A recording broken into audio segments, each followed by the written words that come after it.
such a catchy jingle, dude. We are recording live inaugural episode of the Bloodied and Bruised Podcast. Here we go. I've been wanting to start this show for so long, and lots of little hiccups and stuff have kind of caught in the way. And now we are here. We have finally come to the point it's time to start. UFC 300. This has kind of been like a last minute thing. I reached out to my boy Lemon Larry, aka Kristian, and was like, yo, I know we've been talking a little bit about getting this rolling. What better card to do it? So a little history. Kristian and I met around 2010, so 14, 15 years. We know each other through my family, his friends, very distant family. And we met. He was young, I was young, and we kind of I've known each other over the years, ran into each other in like grocery stores and stuff like that when visiting family, yada, yada, yada. Won't bore you with the details. And then I hadn't seen Kristian forever. I was working in Louisiana where he is at. And I stayed with my cousins over the weekend, and they went somewhere. I stayed at their place and watched UFC 271, Adesanya versus Whitaker 2. Kristian came over for some odd reason the next day. Don't ask why. And it just so happened that he was there live at the event. We started talking. After that, it's like, hey, give me your number, vice versa. Let's talk MMA and blah, blah, blah, blah, blah. I'm a fight worn collector for UFC memorabilia, in-fight, gloves, shorts, jerseys, hoodies, all of that. Oh, my God. Is that the Matoush jersey? It's the Garbrandt jersey. Oh, my God. And you're wearing it. What? Okay. Inaugural episode, you hooked me up. I thought I should break it out. Okay. Well, right on. Well, so with that, that's one of the first things that I sold to Kristian. It's Matoush's It's the first thing. Gamrots. Go ahead. It was the first thing. It's still this and the Darius jacket. I have the Darius jacket in a frame. I just took this one out of a frame very quickly to get it on. You're lucky because I can tell you, I looked at it when I had it in my possession. I was like, that's not fitting. So what fight is the jersey from? We got to ask. I mean, I know, but the people watching probably don't. So what is it? What fight? Do you remember? I not off the top of my head. I've been up since 5 a.m.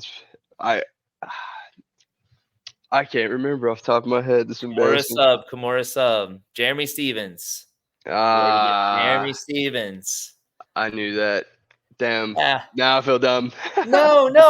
It's cool, dude. My mind is one of those weird things. So anyway, before we dive in and start playing all these games with this sport that we love and diving into the stuff that you and I like talked about prior to getting this recording going. So what got you into this sport, man? Like what made you be like, all right, I dig it. What about it? Like, tell me. All right, my dad hates sports. He's just not a sports guy. He can play every instrument. He can paint. Like, he's a fantastic artist. But we never watched sports. Like, he watched me play baseball and football. But we never just sat down and watched anything. And then one night he turned on Spike and started watching UFC. It was the Ultimate Fighter series, the first one. So we sat down and watched it. I don't know if it was like I think it's a Thursday night. And so we come home baseball practice, watch that. I watched the full card that Diego and Kenny Florian fight, and then that Stephan Bonner and Forrest Griffin fight. At that moment, I have watched UFC religiously from that moment. Really? So you're way back. Oh, yes. Way back. Okay.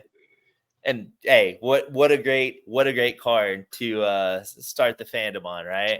Oh, you know what? I gotta tell you this little tidbit. The other thing that really it was around that time was the Chuck Liddell and Rampage Jackson fight, and that was the first pay-per-view I watched. Like, went to a party, and I was just a kid. My dad brought me and stuff, and I'm like, everybody there was rooting for Chuck Liddell. Like, I don't think a single person was going for Rampage. When he knocked him out, the whole room was, no.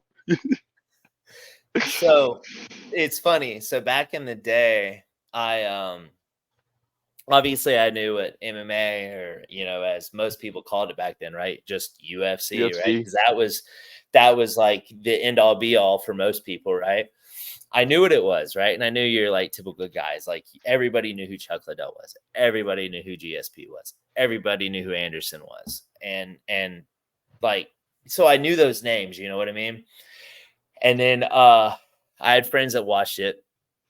I remember around 2010, give or take, a girl I dated, she had a 360, Xbox 360 that she borrowed from her friend, or she bought from a friend or something. And it was kind of ours, but not. And I was like, you know what? I like playing Fight Night. I like playing Mortal Kombat. UFC might seem like it's kind of cool, So I bought it was like Undisputed 2, if I were to guess. I mean, this was so long ago, right?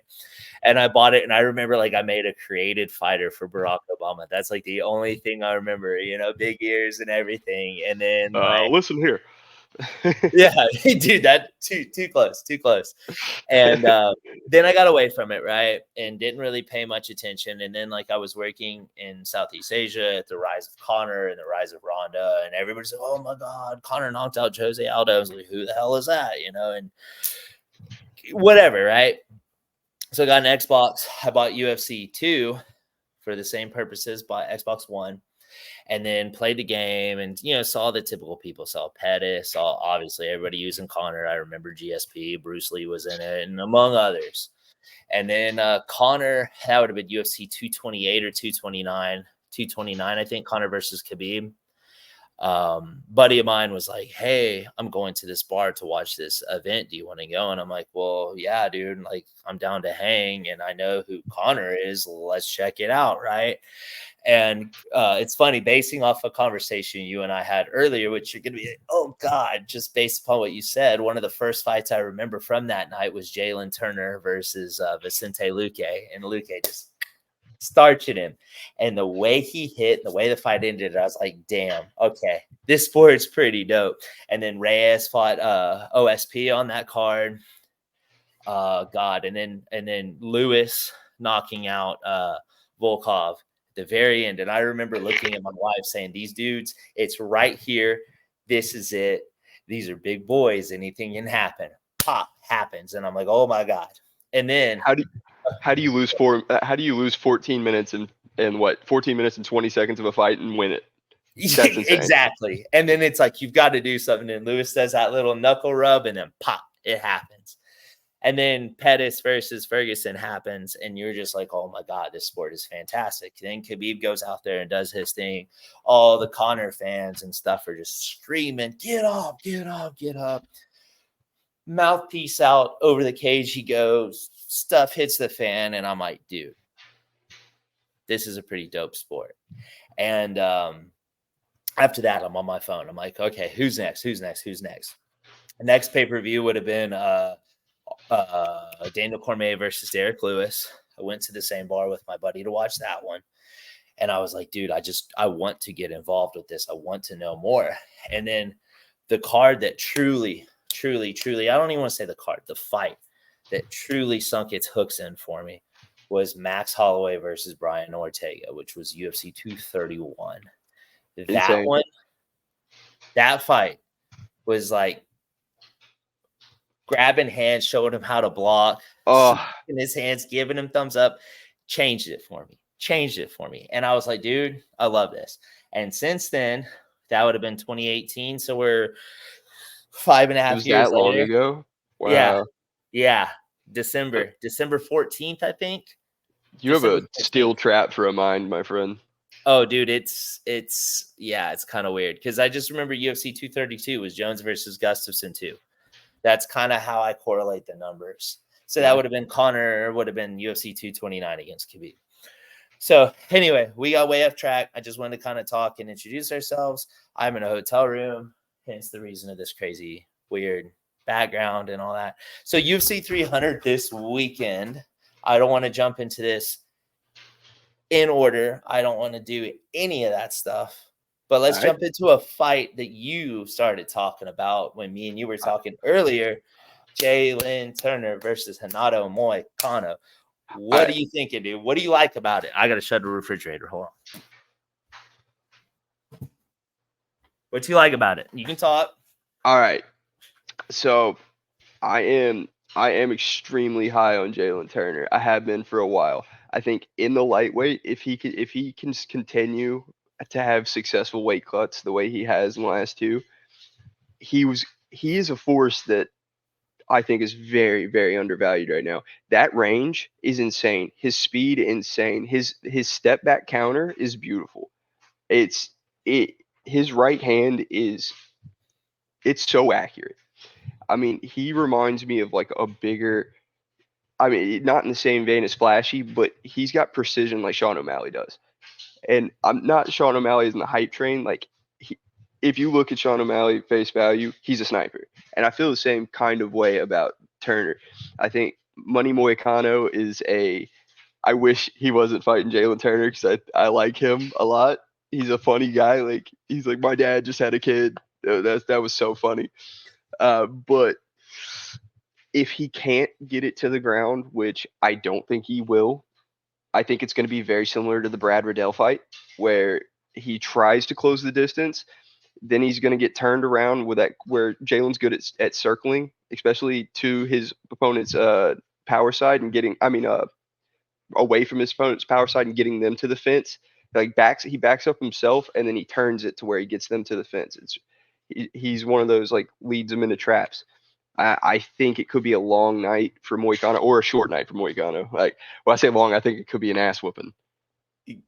Dude, exactly. So, like, when the fight got announced, I'm a big fan. I like both guys, right? But I'm a little partial to Moicano, right? So, of course, the initial like lean is like, oh yeah, dude, my guy, like, we're on it, right? But then I started thinking, I was like, all right, well, cool. He just needs to take him down and get his back, and it's over. But that is so much more simply said than done, right? Jalen Turner is 6'3" and has like a 76, 70.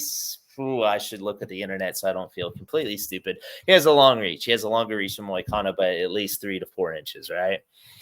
And then it's like, okay, well, and I'm not going to say that Gamrot's not a good wrestler, but he's not a great wrestler. Gamrot, from what I've always like studied, seems to be the guy that like launches in and tries to initiate like a scramble to get you down. He's not going to get you down on that first one. He's going to chain wrestle you to his second one, and so on and so forth, right? So it's not that easy to get a big dude down. And I know some people say, oh, low center of gravity, whatever. Tall man takedown defense can work just as well as a short man takedown defense, right? And so I got thinking, okay, so maybe it's not as easy for Moicano to get him down, you know, like that's easier said than done. And then it's like, okay, well, Moicano also isn't the most reliable wrestler, right? Like, he likes to throw the hands. He likes to box. I can't remember which fight it was, but he said something about his boxing post fight. And it's like, man, like, I respect it. If you got the hands, you got the power, like, cool for you. But like, sometimes you got to go back to what made you, right? And I just can't be so sure that he's going to do that Saturday night, let alone that he can do that Saturday night. So my fear for Moicano is if I'm remembering right, I don't like, he's not one of my favorite fighters, so I don't like really like watch his fights. Like, I rewatch a lot of my favorite fighters' fights, and from what I remember, he does go for a lot of single legs, and I know on Drew Dober he went a lot. I mean, he put on a wrestling clinic against Drew Dober not too long ago. But if you go for it, you're gonna have to fully commit on Turner.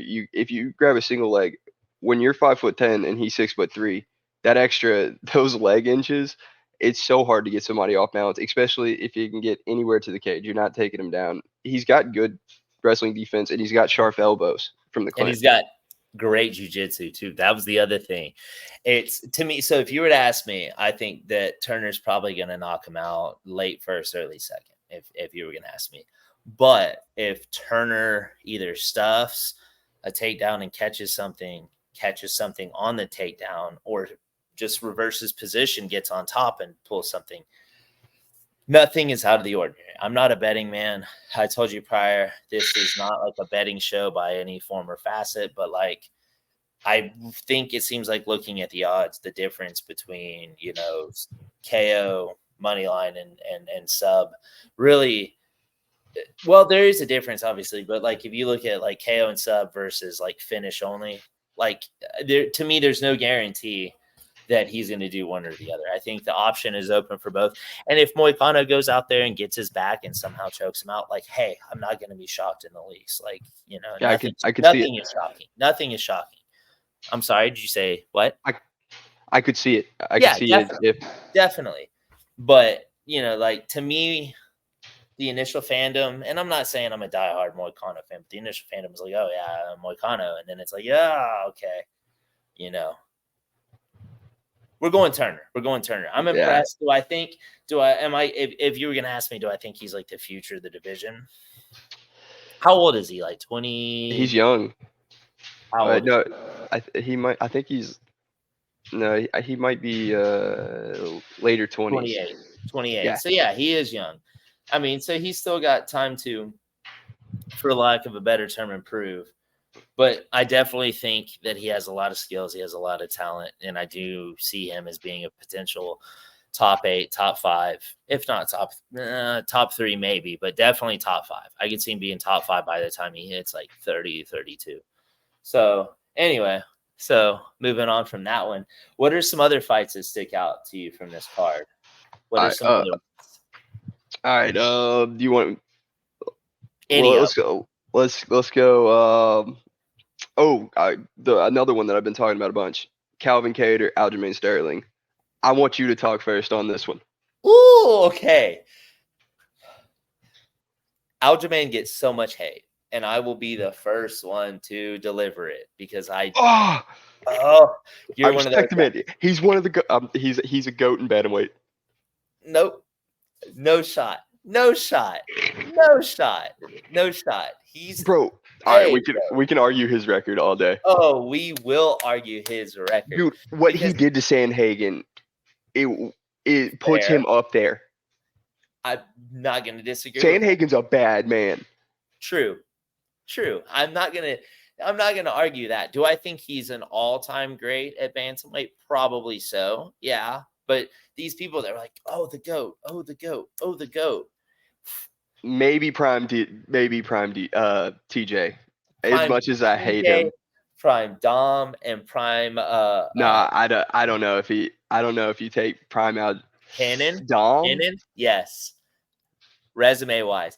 I'm a Dom hater. I'm gonna be honest.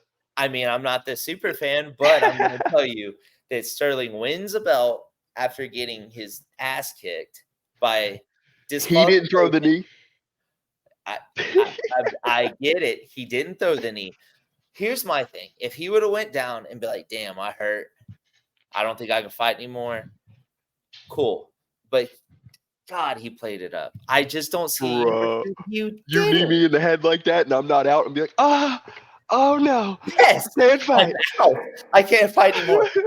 Not this. Give me that belt and that paycheck. With his eyes and then just kind of flails back. I'm sorry. Dude has more balls than me ever. I'm never going to step into a cage. I respect that. I respect the performance he put on. Bingo. So he wins the belt in a very controversial decision, which I want to point out that not that much later, it was Alexander Romanov versus any other day I would tell you his name. Juan Espino. They fight, and I want to say it was an illegal knee in that one. It was the next week. It was the next. Yeah. And in that one, we have a double standard that it's like, okay, well, this happened in the third round. Well, ladies and gentlemen, let's go to the judges' scorecards and score to the third round and then do a point deduction. Why was that irrelevant in because it was the fifth round in Sterling versus Zhang, wasn't it? Fourth. I think that's why. Because when you get a DQ foul with like less than half a round left, they usually go to scorecards. Fair enough, but I mean, I guess I'm just thinking to myself, high implications, and this isn't even a close fight going in. This happened in the fourth round. You won the second round, as in Sterling. Can I interject? Yeah. What do you think about? I say that he definitely didn't win the belt the first time, right? It was given to him. Right.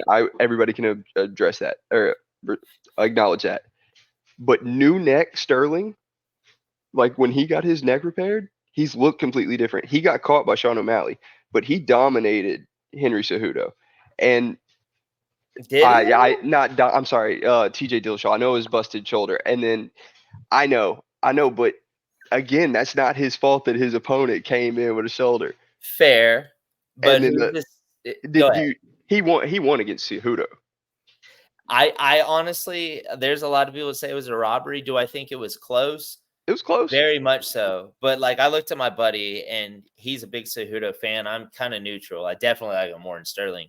But I was like, I mean, do I want Cejudo to win? Yeah. But do I think he's going to win? I mean, it would shock me. But Sterling's the right lean here. So yes, I agree with that. Right? Okay. But anyway, yeah, I think Sterling is new neck when he was able to pivot more and use and actually swing. You watch some of his old fights, he couldn't go left. Like when his head would swivel when they're going takedowns, now he can move to the other side. I mean, you could watch him. He actually pulled back from going to his left side from switching hips. Right. And so, I mean, like in the Jan fight, there's a lot of people that cry robbery about that one. Like, No, he was on his back for a long time, right? He had his back. He had Jan's back in rounds 2 and 3. Right. And then, so it was like 2 and 3, clearly Sterling, 4 and 5, clearly Jan. It comes down to round 1. And then it's kind of one of those things. Well, he had his back. I think it was the second round, had his back a ton of time. People are like, well, should that be a 10-8? But then we look at the damage criteria now, and it's like, it's one of those weird things. Like with the way that scoring is happening now, I mean, it's been a while since Scoring right now is a mess. It's so inconsistent. Bingo. It drives me crazy. Like how did like if we're honest with ourselves here, how did Gamrot beat Turner? I think I was gonna ask you that in the last segment, but do you think that he beat Turner? No. I see justification for it, but I also I mean you have to take that set. If that's the scoring we're going on, you need to carry that forward to each match. There's no consistency. And I don't know, if I know your name as a judge, it's not a good thing. Chris Lee. I just like watch some of his fights where he scores a 10-8 round for somebody that like they might have gotten out damaged for sure, but they didn't get like utterly dominated. And then all of a sudden he'll score a 10-9 when somebody doesn't throw a single punch in a round. It's just so weird. What's the lady Adelaide Bird that they've got videos of her sleeping? Oh my god! And Sal D'Amato like looking out into the crowd whenever a big hit happens, and he jumps and turns around. I want to say that would have been UFC 2. Let's see, 44 was Masvidal versus Diaz. So 245 was, well, yeah, that should have been given. 245, Covington versus Usman. So January 246 would have been Conor versus Cowboy, right? That was January. And I believe February was Jones versus Reyes. So on Jones versus Reyes, Andrea Lee versus Lauren Murphy happened. And I remember there's like a famous picture that circulated, them two girls like banging it out. And here's the judges playing it on their phone. Because I think Lauren Murphy won that. And I remember watching it like, I mean, I'm not going to say it was a beatdown, but I'm pretty sure Andrea Lee won that fight. And then the picture came out and I was like, oh, well, shocker. Maybe we should take their phones and be like, hey, bro, pay attention to the sport that you're getting paid to pay attention to. You know, there needs to be accountability. That's a whole different story. I could do a whole podcast on that. But if we got super sidetracked, which is passionate talking. That's, you know, here's my whole thing. Regardless of the accolades and the asterisks, if you will, of Aljamain Sterling's title reign, if you will, okay? Because look, here's the way I look at it. Wins belt via DQ. Here's where the controversy starts. Okay, gets that title shot against Corey Sandhagen. Beats Corey Sandhagen for the title shot. No asterisk, right? Fights Jan, asterisk. Fights Jan a second time, semi asterisk. TJ Dillashaw, to me, big asterisk. One arm. Dillashaw sitting there the whole time trying to fight with one arm, and we can say what we want, but that's a pretty big asterisk. Henry Cejudo off of a 3-year. And mind you, clearly undersized. Like the people that used to say, oh yeah, Cejudo's going to come back and beat Volk. I'm like, nah, no, bro, no. what? And this is before Volk. I was high on Volk like way before he even touched the title. Or I say way before he touched the title. And these people, oh yeah, he's in hell wrestling. I'm like, size matters, bro. It does in this sport. And then he fights Sterling fights Cejudo, and then Sterling fights O'Malley. And I'll be honest, O'Malley, I thought he beat O'Malley, which leads me into this. I need to rewatch that fight, but it seemed like he had a little bit harder time closing the distance for the takedown in that fight, right? Oh yeah. His takedown accuracy, and God, I hate even not looking at this and having this pulled up, but it's in the like 40 percentile range, I want to say. Yeah, he's Sterling not the is most. a fantastic grappler, but he is, in my opinion, he's a good wrestler. He's not a great wrestler. I agree. Calvin Kattar, 91% takedown defense. Aljamain Sterling is a very, very big bantamweight. Okay. But here's how I see the fight going. If Aljamain wins, something crazy, maybe not crazy, but something has to very much so go right in his direction. In other words, he has to get a very, very dominant top position multiple times, which I do think that is very unlikely, or he has to get Calvin Kattar's back, which even that I think isn't the most likely of scenarios. I see those are his two paths to victory, and that could be time, control time victory or submission in either or, right? Whereas I can see Kattar knocking him out, or I can see Kattar just touching him up from distance. And Kattar isn't a big kicker, and I don't think that that makes it to where the kicks don't present themselves for the takedown. So I know Sterling being a favorite to me is absolutely crazy, and I don't know. I'm not gonna say I won't be shocked if he wins because the sport is crazy. But to me, if you were to ask me, like going across the card, like what's a fight you're very confident in, I'm pretty confident in Calvin Kattar. Everybody sees things different, but I'm very, very confident in Calvin Kattar in that one. So I was rooting for Sean O'Malley in that fight, mostly because my brother is obsessed with Sean O'Malley. He's like 21, so he's super in it. It's fun to watch him get hype over it. My little brother's a really good kickboxer, by the way. Oh, really? Yeah, I spar with him all the time. It's really fun, and so he like he starts to beat my ass, and then beat me up, and then he does like the basketball dribble. Is he built like you? Is he tall, long, and lanky? Yeah, but he has a lot more muscle. I'll just be straight up with you. But I grapple. I've been grappling for a few years now, and so we'll play spar all the time. We got one rule: he doesn't throw the question mark kick. I don't go for the Kimura. That's the rules in the house. And but in this fight, I do like Aljamain Sterling, but I do think that Calvin Kattar's boxing's too crisp. He'll control the distance, and I just don't see where Aljamain can get it done. It has to be, like you said, he has to get to his back, and that's a lot easier said than done.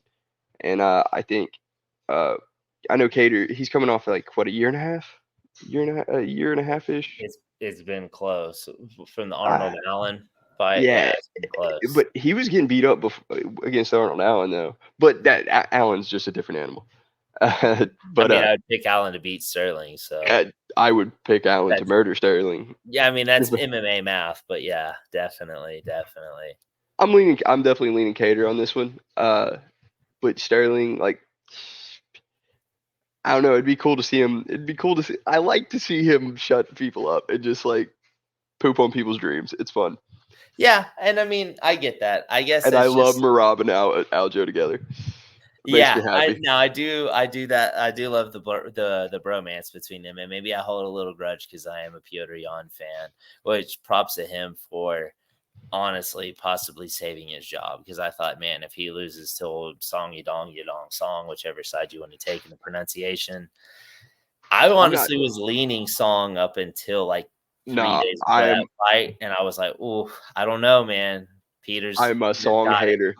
I don't think Song will ever crack the top 3. At this point, probably not. I've held that opinion. I think he is going to be a fantastic top 8 great gatekeeper. His boxing is crisp enough. His wrestling is crisp enough. But I just don't see, like, anything that he does good, there's somebody in the division that does better. 35, dude. 35 That's stacked. 55. Just whew. Jonathan Martinez, dude. Oof. That dude's a beast. That's the discussion for a different day, though. So you've named two. I'll tell you one that I am very, very, very mixed on this card, right? Very mixed on for a plethora of reasons, okay? And it's one of, I think it's the last prelim fight. Yuri Procházka and Alexander Rakić. That one is such a I don't know what to think. What do you got? What you thinking? Where's your head at? I'm curious because I got a little bias in there. All right, so I think Alexander Rakić is going to win. I'm leaning him, and the reason is, I mean, Yuri's a bad man. Like, and now when I say I'm leaning him, it's like 52%, 48% Yuri. Like, it's not like I'm like Rakić is going to win. It's more like I think Yuri leaves openings that somebody that's real closed up can take advantage of. And I mean, he's wild and crazy and creates angles. And that's something that you see more in the smaller divisions. And I think that catches a lot of the light heavyweights off guard. But like I mean, he was peppering him before, but that elbow to Reyes it's beautiful. Out of nowhere. So I think he can get it done. When I say get it done, I think like he could win the fight either catching him or just dragging it out because Yuri doesn't seem to do well against the fence. You talking about if he's on his back foot?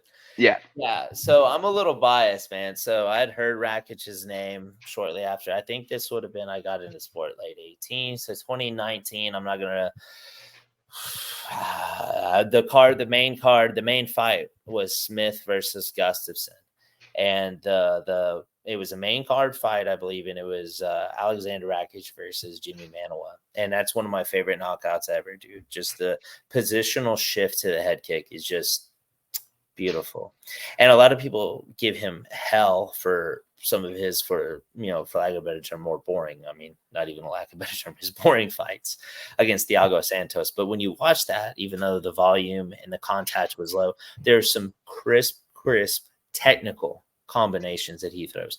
Alexander Rakić gets a lot of hate because he is boring.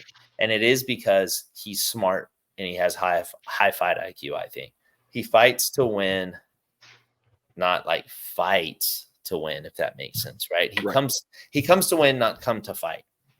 Right. Now, he hasn't really been finishing guys, or not really. He hasn't. I think his last finish was Jimmy Manuwa. In fact, it definitely was, right?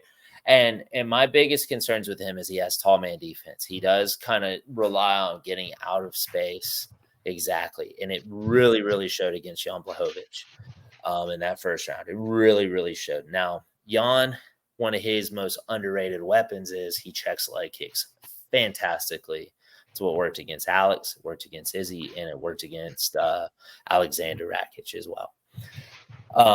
But where things get interesting in this fight is because he is such a technical, high fight IQ fighter, is it goes both ways. How sometimes the more technical guys don't adapt as well against the unorthodox guys. That was a big talking point going into Whitaker versus Dricus. Yeah, it's paralysis by analysis. Exactly. Like they're just overthinking.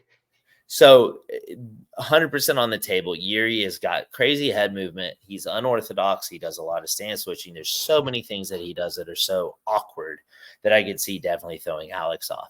But the one thing that Alex does so fantastically, which is something I want to talk about in the main event, is leg kicks. What he did to Anthony Smith, especially, and I know Anthony, I'm a little biased with that guy, but he's, Anthony's a gatekeeper for sure. But there was, I want to say it was in the first round, maybe it was second round, right before they went to the mat. Alex was just, like 3 pop, pop, pop, back to back to back. Alex's leg kicks are so crisp. His kicks are his best weapon, and his wrestling is very underrated. I just wonder what happens if he can somehow to adapt to the unorthodoxness, if that's even a word, of Yuri, and manage to stay away from the weird stuff, keep his distance, throw the leg kicks, maybe shut down the legs, and then get on top. It's a weird one. I mean, I lean kind of like you said, you're like 52-48. I'm kind of the same with Yuri because the tall man defense does concern me. The time off definitely concerns me. The bad knee concerns me greatly. It's a weird one. I see strong takes on both sides. It seems like I haven't seen too many people at least like be like super middle ground where like, oh, I really think it could go either way. It's one way or the other. I see people saying Alex doesn't come to fight, Yuri's going to force it out of him, and Alex is going to shine. And I've seen others say Alex doesn't like to fight, Yuri's going to force it out of him, make him uncomfortable, and put him away. I think either is definitely a possible scenario. I could see Alex finishing Yuri, honestly. I really could. I think Alex hits a lot harder and definitely kicks a lot harder than people give him credit for. But I don't think that one is like quite as cut and dry. I feel like if I had to pick gun to my head, what happens, I could see Rakić getting a decision. I just think that like you were saying, like he does have high fight IQ, 100%, and somebody like that can ideally stay patient and wait for those. I mean, Yuri does not put his hands up the way he should. The first. Go ahead. No, I didn't mean to interrupt you. No. I just basically what you were saying. He creates these angles because his right hand that's supposed to be up here by the chin is almost touching the guy's butt or something. It's so weird. And then all of a sudden he throws a hook that comes from. It's like an uppercut, but it's also like a hook. It's weird. It's just. And if Rakić can stay patient and stay shelled and not look for a knockout shot, when he does that, just a 1-2 is enough. Like you said, he shows up to win. If he can stay patient, stay behind his 1-2 and his leg kicks, he could grind out a victory. Was it not a 1-2 that Glover rocked Yuri with really bad? I know that it was definitely a 2. Why do fighters not throw the 1-2 anymore? I mean, it's so gosh darn effective. Like it just, I can't remember. We were watching. Was it Feely that got knocked out by the 1-2? By Dan Ige, right? Right. I think, maybe it wasn't the knockout shot, but he definitely got set up earlier in that round with just jab right hand. It's like they expect these hooks or these. They're just leaving this down the middle open now. I've seen it a lot more recently. Yeah, it's like the pipe shots have become like, yeah, I get what you're saying. And then something like rewinding, if you will, and then we can move on here. But like you were talking about Yuri, just hands way down here hanging by his waist because his wingspan is just like stupid. It's like 80 inches or something, right? Yeah. 6'3", 80-inch wingspan. Stupid. But like I think it was his debut on Fight Island. Against Uzumir. Yes, and he was like, instead of parrying shots with his hands, he was like, if you want to call it parrying, like just headbutting him. And I'm like, dude, honestly, if you were to ask me, and I am nowhere near the size of these guys, like, hey, you got to step in a cage against Yuri Procházka and Alexander Rakić. Who are you gonna fight? Like, I'm gonna get killed either way. I'm definitely picking Alex, and that's no disrespect because Yuri, there's something off about the dude. I locked myself in a house for 2 days to confront my demons with no food and water, and I'm out here kicking trees and stuff. All respect, but he's different. He's built different. He's a weird dude. I can see him win or lose Saturday. He's going to stay in the top 5 of the division for a very long time because he's so unorthodox. He's so wild. I think he's one of those guys that has people semi-defeated before they fight him because they're probably just like, what kind of weird crap is he going to pull the minute they say fight, Did you see what he said at the press conference where he's had, like, Uzumir was talking crap about him. Reyes was talking about how, like, he's just one step away from being the champion. Like, this Procházka guy's only had one fight in the UFC. There's no way he's going to be anything. And then he doesn't say a word. And then Rakić says, like, being a samurai is weird. And he's like, how dare you? He went off at the press conference. He was like, tonight? No, I'm sorry, that was Wednesday. That was at the media day. Oh, and he was like, he's like, don't question me being a samurai. That was the thing that he was passionate about. That's what you gotta understand. There's a screw loose in that man's head. He's different, dude. I would love to he's a samurai, right? Like drink a line of sake bombs with him, right? But yeah, he's a trip, man. This whole card is just freaking stacked. So another one that comes to mind. Let's see. Ooh, I got a hot one, and then I'm gonna throw it over to you for a discussion piece. And this is probably one that's like the elephant in the room, if you will. Oliveira versus Tsarukyan. What you thinking, man? Okay, that one's divisive. Are you asking me what my heart wants? Oh, I already know what your heart wants. By the way, you said that you want Oliveira. Yeah, absolutely. The champion has a name, and it's Charles do Bronx Oliveira. It's his Lopes, baby. I know, but that we don't talk about Islam in this house. No, but Charles, I want him to win, but Tsarukyan's the real deal.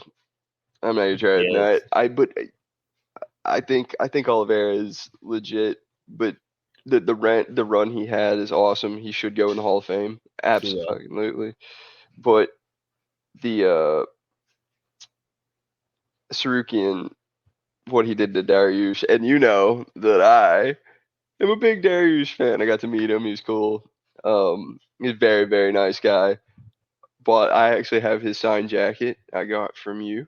And but what he did to Dariush and how quickly he did it, I was devastated and very impressed. His boxing's clean. That knee was clean. He didn't telegraph it. He threw the 1-2 in front, or the right hand in front of it, and got Dariush to bend down.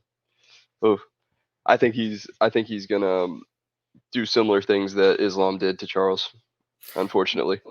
Yeah, so I've been high on Tsarukyan for a good while, right? And going into that Benny fight, I was like, damn, I'm divided because I like both guys, and I really like Benny because he's such an entertaining fighter, and he's the things that he does like behind the scenes, if you will. He's a fantastic human being. Like there's no doubt in that, right?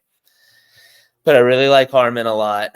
I like his style. People can say what they want. The dude's stand-up is actually very, very good, as you just discussed. I mean, he starched him. Like, people were talking last year, like, look what Oliveira did to Benny. That was impressive, right? But, like, Benny didn't know left from right after that right hand from Tsarukyan hit him, just disgusting. And if I remember right, the knee didn't even land cleanly, right? It was like he threw the knee and it almost slipped off the side, and then on the break came and just stone cold. It landed enough to, like, it was like one, the knee is two, and the other hand, I mean, he was out cold. Yeah, Tsarukyan's the real deal, man. And the Mateusz Gamrot fight, like, some people, like, afterwards, they were like, oh, it's such a good fight. And then, you know, Gamrot kind of went hot and cold a little bit after that. And people were like, well, he beat Tsarukyan. And it's like, MMA math guy. Like, it just happened to be a dude that is really good at scrambling.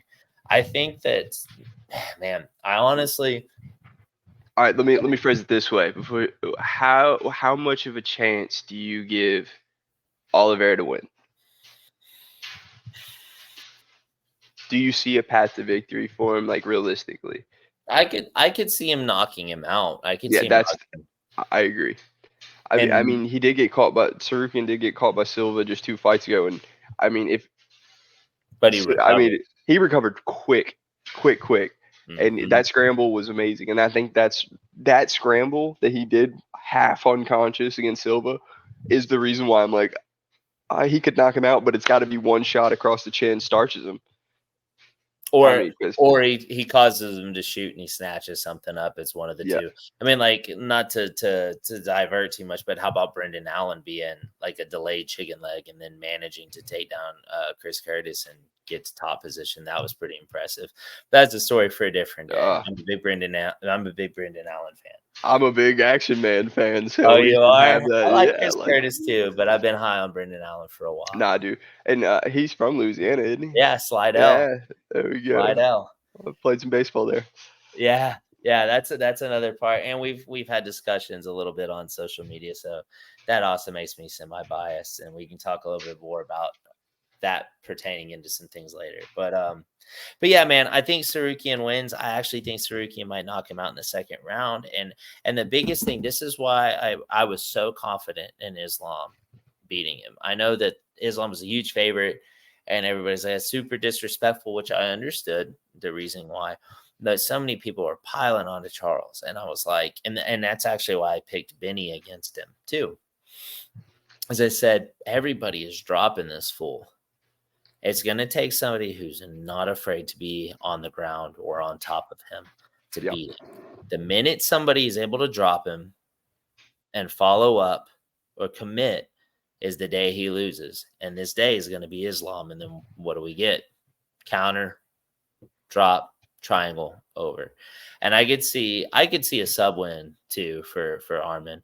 I could see Arman getting knocked out. I guess I could see him getting subbed, but most likely I think Arman it's either a TKO KO where he gets on him and grounds him out, or it's a club and sub, drops him and then gets down there and grabs him. I think that's most likely. And I would say Arman's probably 60-40, 65-35 is my opinion.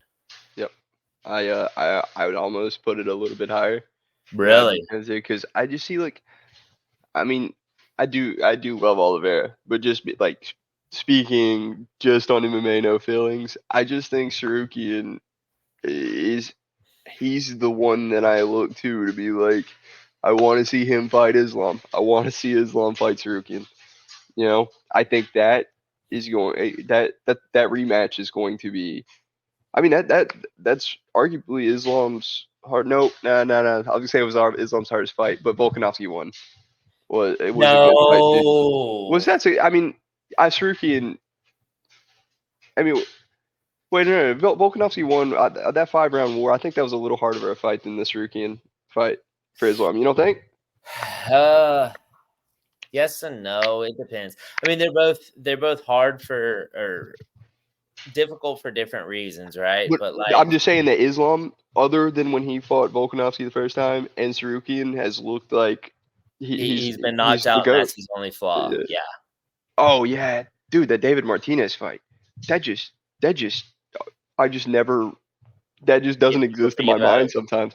It wasn't David Martinez. It was Martins. Adrian. Oh God, now you got me questioning. Adrian Martins. I gotta look it up. Why did I don't even think that's David. It's Martins is the last name, but yes, caught him rushing in, and then but if they were to fight 10 times, Islam wins 9 of 10 times. You know what I mean? So. I mean, everybody gets caught unless their names like Khabib or I guess John Jones, right? Padded record. What? What'd you say? Nah, none. Padded record. Padded. Oh, you're one of them. You're one of them. I like Islam. I'm a Khabib hater. Oh. And I'm not a Conor fanboy or anything. I just something about Khabib, what he did to my boy Poirier. Oh. I mean, I'm not gonna. That one was bittersweet because I do like Khabib, but Poirier is my favorite. So I've met Poirier a few times, and it's like when you meet a fighter, you just want to root for him. Humanizes stuff like that. Right? Yeah. But so like what you were saying though is something I have talked about with my brother relentlessly. Whenever somebody was knocking down Oliveira, they won't jump on him. I think transitioning in one of the next fights we talked about, Gaethje, why didn't he follow Oliveira down? I do think he could have stood over him and landed some kicks or punches, letting him back up. I don't know. I know Oliveira goes down and falls back when he's hurt to let himself clear his head, but I don't know if it might have been smart to not follow him down, but in my mind, when he got knocked down that second time, I might have followed him down. So what do you think about the Gaethje? Yeah, what do you think about the Gaethje Holloway fight coming up? Whew. I see some interesting takes. I've seen some stuff where there's pictures of Holloway running around. This is kind of spoiler alert. Holloway wearing a gi, almost oh, what kind of jiu-jitsu stuff were we practicing, because I guess that's not been a thing up until recently that he's running around in a gi. We've all known him to be a brown belt, purple belt. I think he's purple, maybe he's brown, but I'm pretty sure he's purple, or was purple. Maybe he's brown now. I actually think if Gaethje doesn't knock him out, this is going to be the end of the Holloway not getting knocked down streak.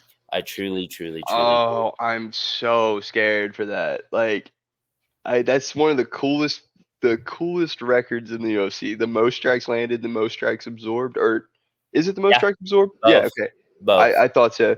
But 0 knockdowns. You know what? Me and my dad were actually talking about this today, and he's a big Max Holloway fan, and he's very critical about the excessive sparring that fighters do. And his prime example, go-to, is Holloway. Holloway hasn't sparred in years. He hasn't done a hard sparring session in years, and he still looks crisp. I mean, like you said, when you get to that level, you've already done all your sparring. Quit taking the unnecessary damage. You should come Mhm. into a fight as close to 100% as you absolutely can, and that's what Holloway does.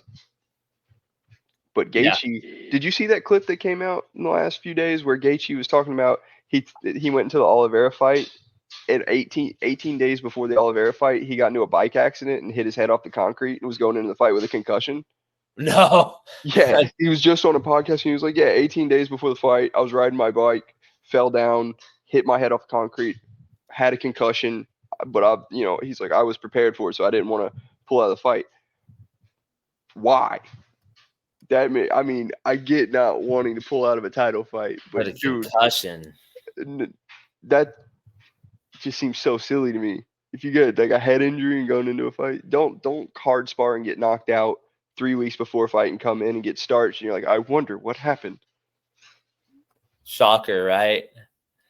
Yeah, I think, I mean, I could see, because Max's cardio is insane, and I saw somebody recently on the internet, well, Justin Gaethje slows down in round 3. I mean, he probably slows down, but are y'all talking about, like, what kind of slowdown? Are we talking about a human being slowdown where it's like, oh, damn, I've thrown, 30 to 50 punches in a round for 3 rounds now, I'm going to slow down? Or are we talking like, oh my God, the dude can't hold his arms up? We're talking about the former as opposed to the latter, right? So it's not like this dude's going to be wiped out for energy. I can't imagine Max is going to be working his body and his face enough to where he's like a broken nose or busted up cardio from body shots. I could see Max winning. I could see Max getting a TKO late, even though I think it's pretty unlikely. I think Max's path to victory is either decision or, crazy as it sounds, submission. I do think that that's a path to victory. But I think, and I know it's super cliche to say because there's a lot of people saying, oh, Gaethje, everybody's saying he's going to knock Max out. Max is durable. Max survived against Poirier, and Max has had time and this, that, the other, which, fair shot, right? But that first round against Poirier, go back and watch it. It's one of my favorite rounds in MMA ever. Like, I love Max and I love Gaethje too. So I'm like, it's another one that's bittersweet. But I mean, I'm going to run Gaethje. I have to. Like, I just don't see, from what we've seen so far and seen lately, I know, like, Max, that's the other thing that I've seen people saying, well, Max is just entering, from a numbers perspective, entering his prime. He's 32 now. 100%. But I just look at what we've seen thus far, and it's a great fight. I'm super, super excited for it. I think it's going to be fight of the night. Absolutely. I think it doesn't go the distance no matter who wins it, probably. I really do think Max has a upside. I really do. It's a But 5-rounder, right? Yeah, and I think Okay, Gaethje, I think Gaethje puts him away in the 3rd round, maybe the 2nd. That's my opinion. All right, so The leg kicks. I feel like you'll agree with this. I feel like if the fight has ended in either rounds 1, 2, or 3, it's Gaethje. But if it ends or goes decision to 4 or 5, or if it goes to 4 or 5 or decision, I think that would be Holloway's victory. I could see Gaethje getting a decision, but I would definitely say a 4 or 5 round, 4th or 5th round finish definitely favors Holloway. I would definitely agree with that. I think if it gets to the 4th or 5th round, I don't see how Gaethje gets so excited and so gassed. I just don't see how he can win past the first 12 and a half. Well, not. I don't see how. I do see a world where he gets Max hurt in the first round or two, pours a lot of energy into it, and then the latter half of the fight, Max turns on the Holloway. Yeah. Like What he does, he starts slow and gets better with every round that passes. That's what makes the fight so much more interesting than people are giving it credit for. Yeah. Honestly, it really does. He's the best boxer in the UFC, baby. I mean, is he though? I'll tell you. No, but that clip is immortal. It's looking over here, dude. Beautiful. Bro, I'm the best boxer in the UFC, baby. Who are you? Who do you think is best top 3 boxers in the UFC? We're gonna sidetrack here, but who are your top 3 right now active? All right, not kickboxer, just straight with the hands. Up from a crispy hands. Defensive and offensive. Honestly, Calvin Kattar's up there. I don't know if he's top 3. I'm just trying to think off the top of my head, but Kattar's crisp. Even though he got kind of pooped on that night, like his. Jeremy Stevens was another really good boxer. I'm just trying to think people who.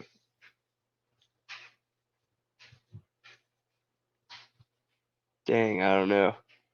I know who my 3 are. Who are your 3? It's hard to put them in specific. Poirier is definitely up there. He's number 2 for me. I would definitely say he's definitely in the top 3 for me. So go ahead. I'm sorry. No. You're good. I would say it's Poirier's for sure.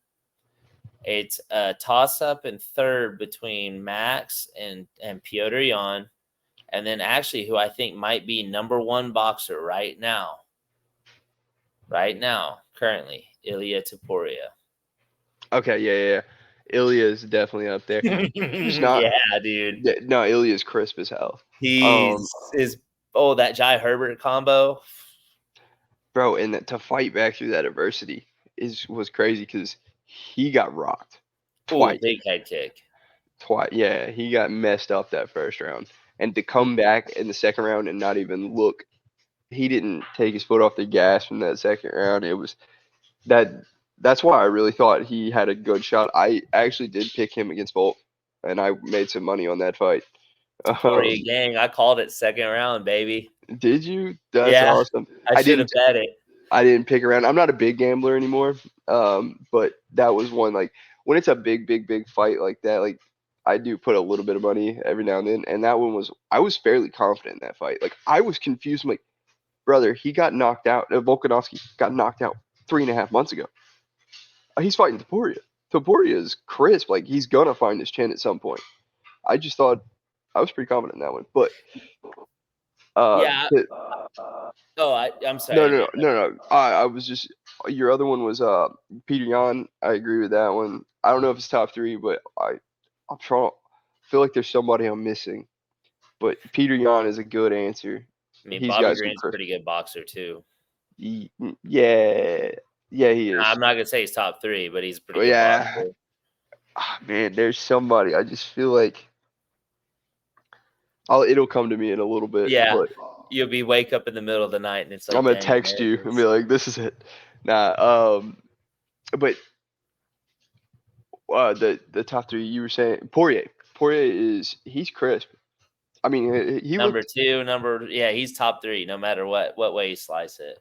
Man, and his hands still look clean against Benoit. What do you think about it? I mean, it's a little sidetrack, but it's pretty much official that him and Islam are fighting, right, in June?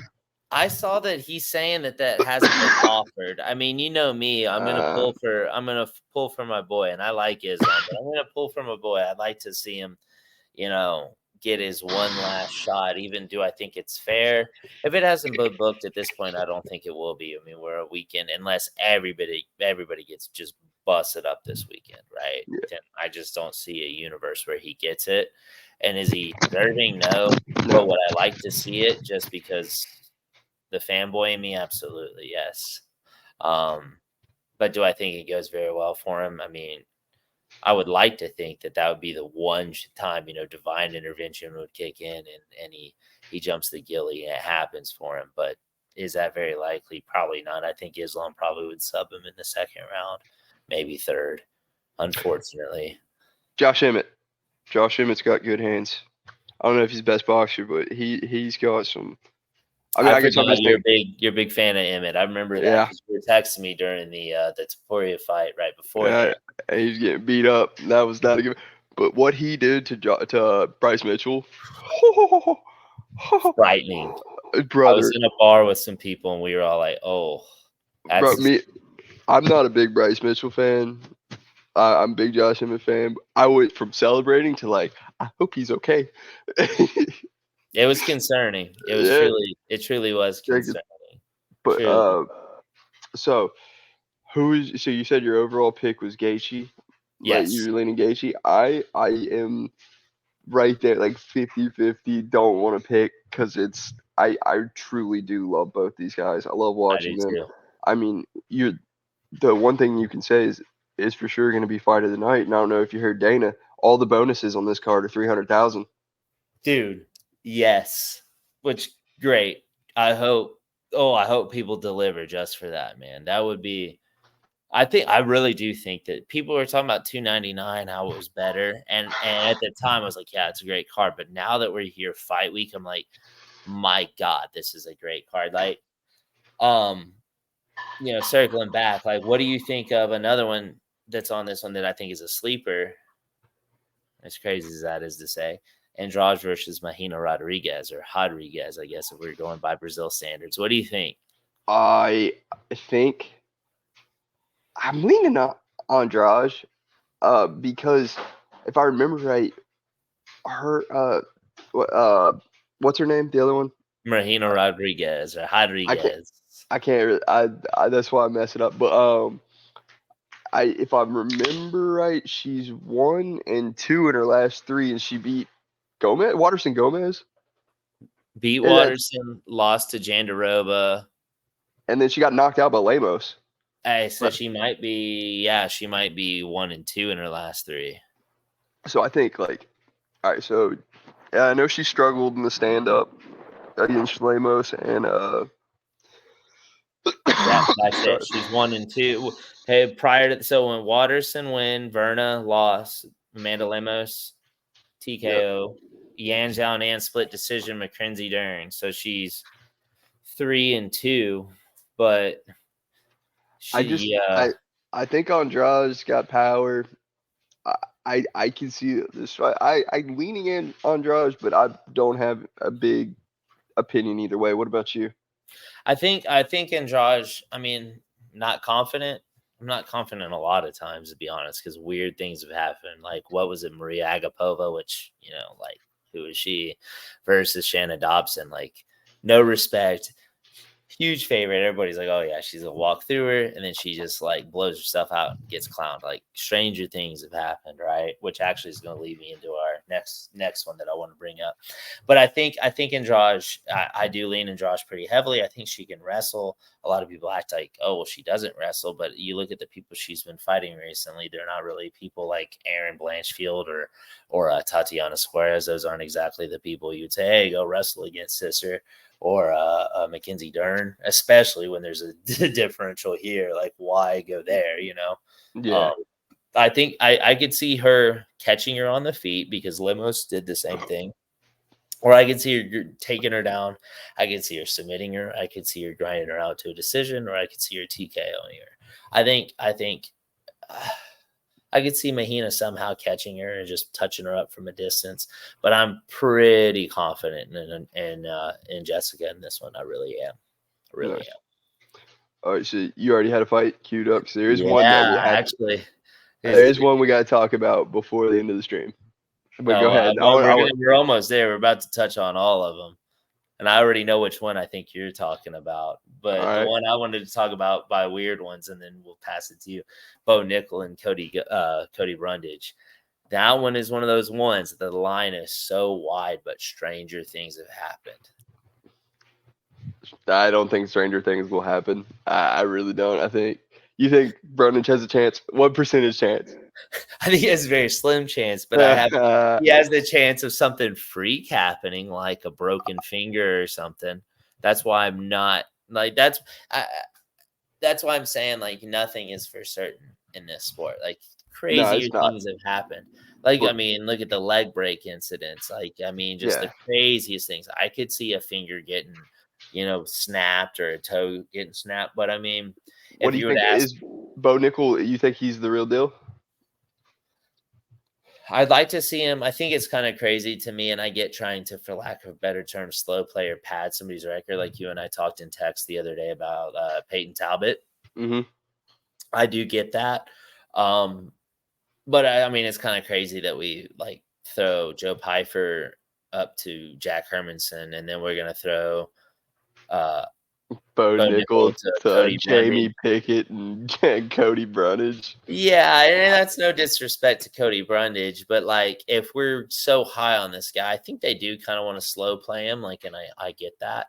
But to me, if he wins Saturday, which I think he will, subs him in the very first round because the one place Cody is not that great off of is his back, and guess where he's going to end up? Probably within the first 2 minutes of that fight, if not the first minute, 45 seconds.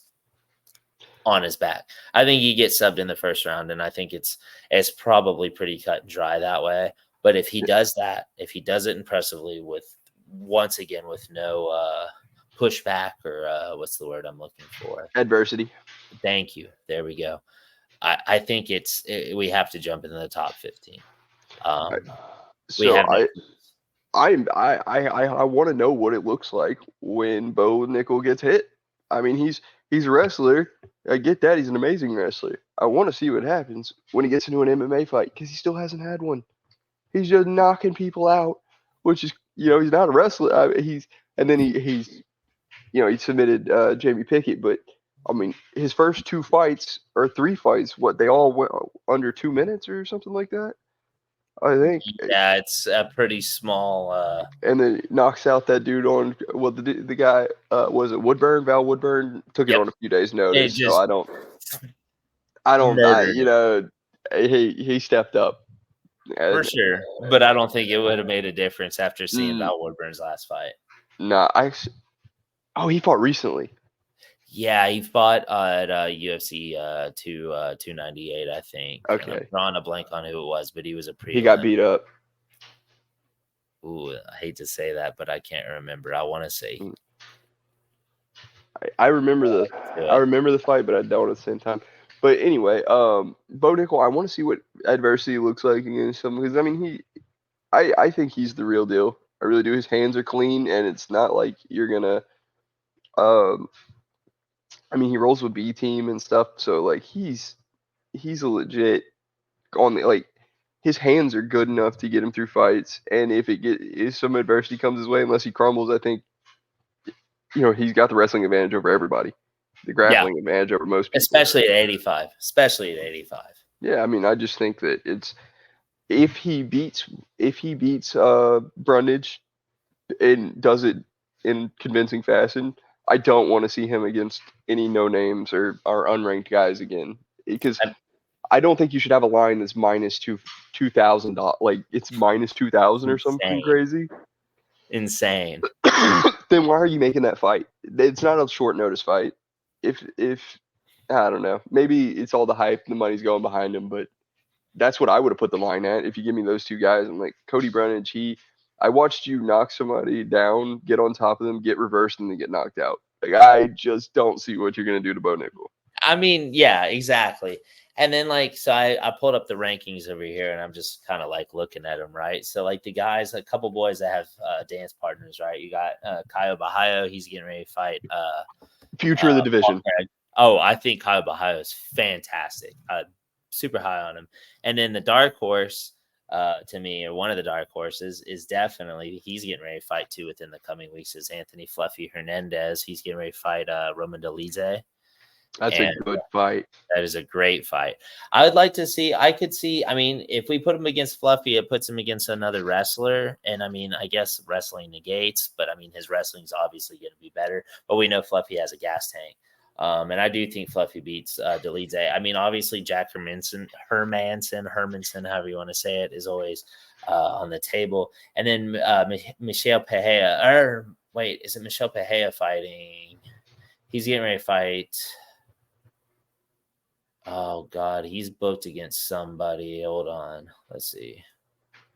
Michelle Pereira is fighting. He's booked. Who is it? Oh, Ihor Pateria. Never mind. I mean, Michelle Pereira, however you want to say it, that would be a good one too. I think he beats Ihor, by the way. But yeah. Well.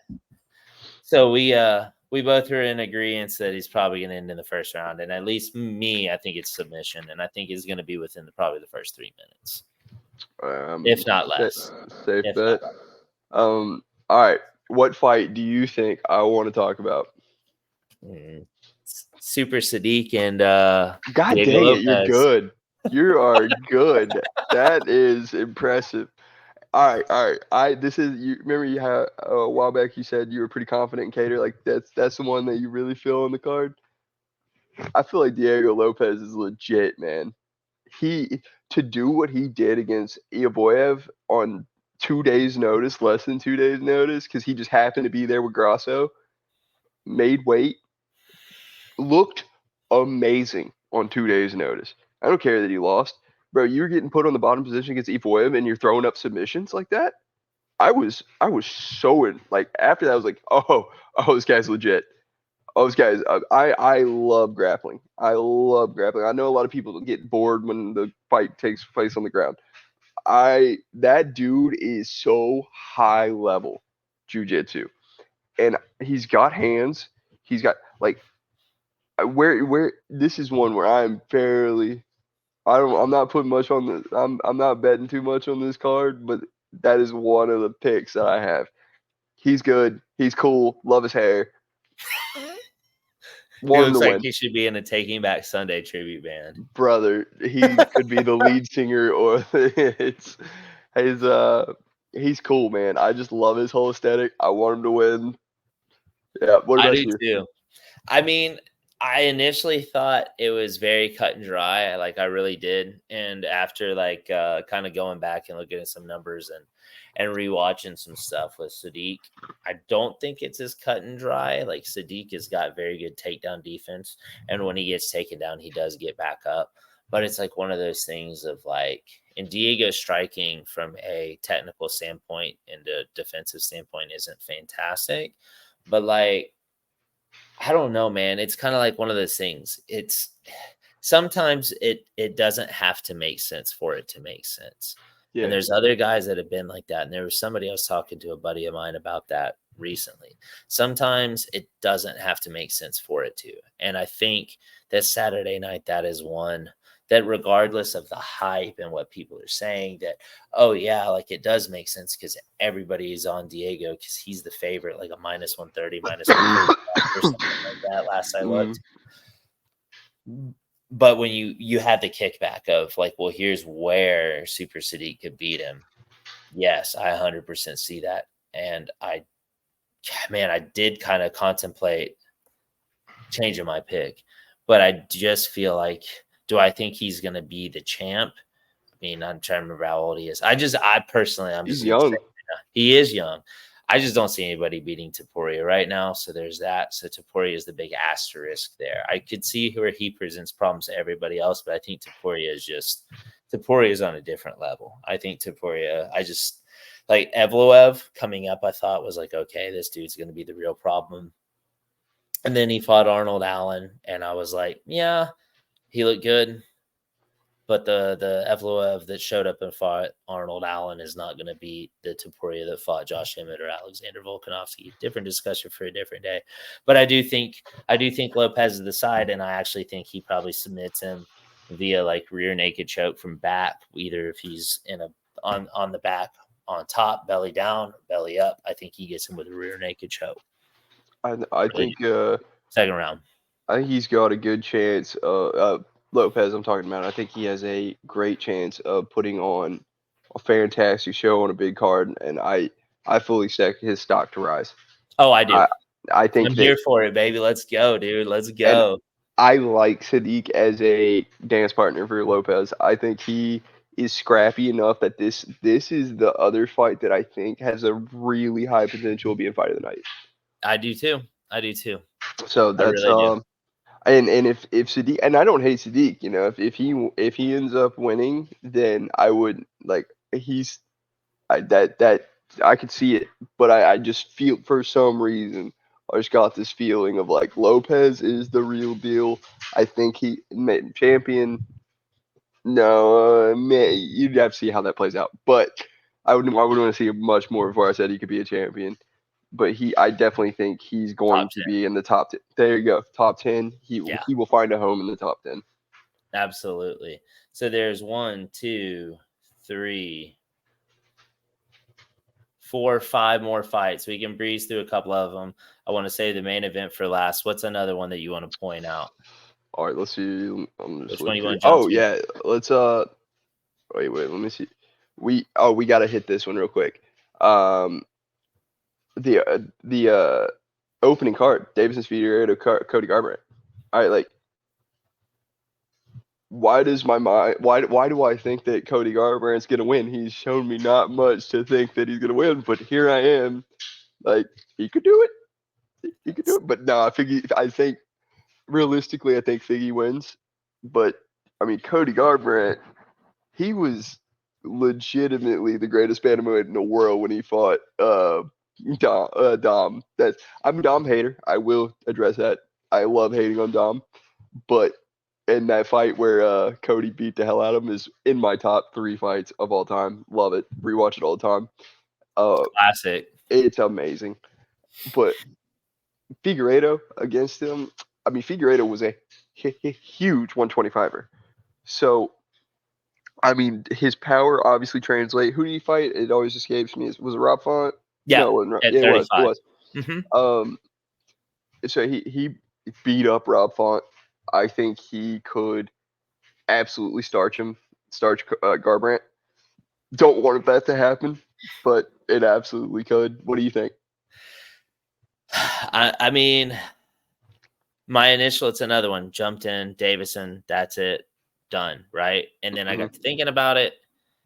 Cody, it's like one of those things. It's one of those guys where you're like, oh, you're only as good as your last fight. Well, rock on, right? But then it's like, okay, well, let's compare the last 5 that each guy has fought and see who has fought the higher level, right? And I'm not saying Cody hasn't been fighting at a high level, but who has been beating the high level and who has been losing to the high level? Cody has got 2 wins in his last 5. And who are they? Rafael Sunsao and or 3. Boom, Sorry, boom, yes, boom, 3. boom, boom, Kelleher, Sun Sao, and then Trevin Jones, right? yeah, and then that fight, he looked scared as hell. He looked Wrestled, terrified. baby, wrestled. So I'm glad he got his confidence back with Boom Boom because I mean he started to feel himself at the end of that. I mean, what was it? The end of the. Trevin Jones, I think, is who it was, right? But those first round and a half, bro, he was fighting scared, and I like Back foot the pedaling. most scared I've ever seen any fighter fight. And then I don't know if Figueiredo lands early. I think the fight just is over from a confidence standpoint. Yep. Cody Garbrandt is a confidence fighter. Yep. You can see it in the way he picks up. Like when he lands 1 or 2, all of a sudden his footwork increases. When he gets hit with 1 or 2, whoop, on the back foot again. We're back getting on our bike and pedaling. That's what we're doing. And I mean, it's not a bad thing. He's stays out of range for the most part in these last few fights, but that's not who he is as a fighter. Who he is. My brother was saying this.